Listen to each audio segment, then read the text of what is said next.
Welcome to the Kentucky Derby Roundtable presented by Woodford Reserve. The quest to find the Kentucky Derby long shot. Is there a Giacomo? Is there a Mind That Bird in this year's field? Maybe an I'll Have Another, a square priced type of winner. We've had a lot of favorites in recent years. Joe Christopher joined by Ed DeRosa and Scott Shapiro. And Ed, let's start with you. Who are some of the longer price horses that you're interested in at this point? Well, broken record from the previous segments, but I'm looking at horses who actually did win their last prep race, as Animal Kingdom and I'll Have Another both did at nice prices back in 2011 and 2012. And the two that fit that are Superstock and Bourbonic, winners of the Arkansas Derby and Wood Memorial respectively.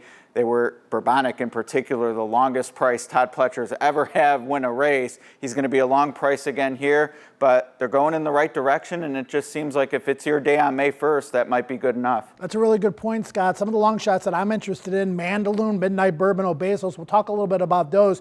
None of those three won their last race, the point that Ed's making that has been pretty key in recent years. Yeah, it is a very good point, Joe, but I'm willing to overlook that a little bit. I think it's somewhat of a short sample size. You mentioned Obesos. He was the lone horse to make up ground in the lane in the Louisiana Derby. He did so impressively and appears to be a horse moving in the right direction. Now he's going to become from a little bit off the pace at Obeso, so we haven't seen any out-of-the-cloud winners of the Derby since the point system has been instituted, but this will be his third race around two turns. I'm a little bit interested in him as well. Yeah, the mile and 3/16 of the Twin Spires Louisiana Derby, the longest of any prep race, and he did just miss second, and I'm not a big gallop out guy, so I didn't see it, but I'd be shocked if he didn't gallop out in front of the place finisher, Midnight Bourbon, that day. So I'm a believer. I'm with Scott. It's going to be the right price, at least 30-1, and very reminiscent of Giacomo to me, a horse who ran his races and maybe finally gets the right setup. Now, Midnight Bourbon has hit the board in all 7 of his races. Mandaloun was a really good winner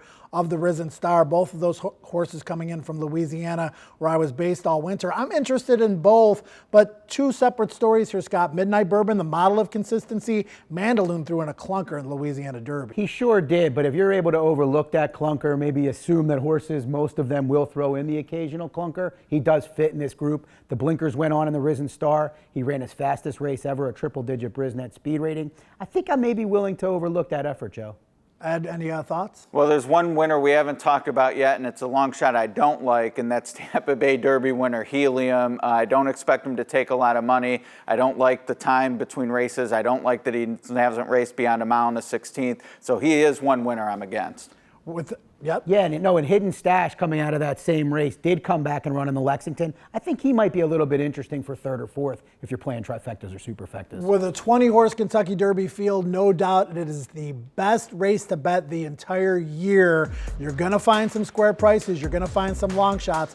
How will they do? We'll find out the first Saturday in May in the Run for the Roses.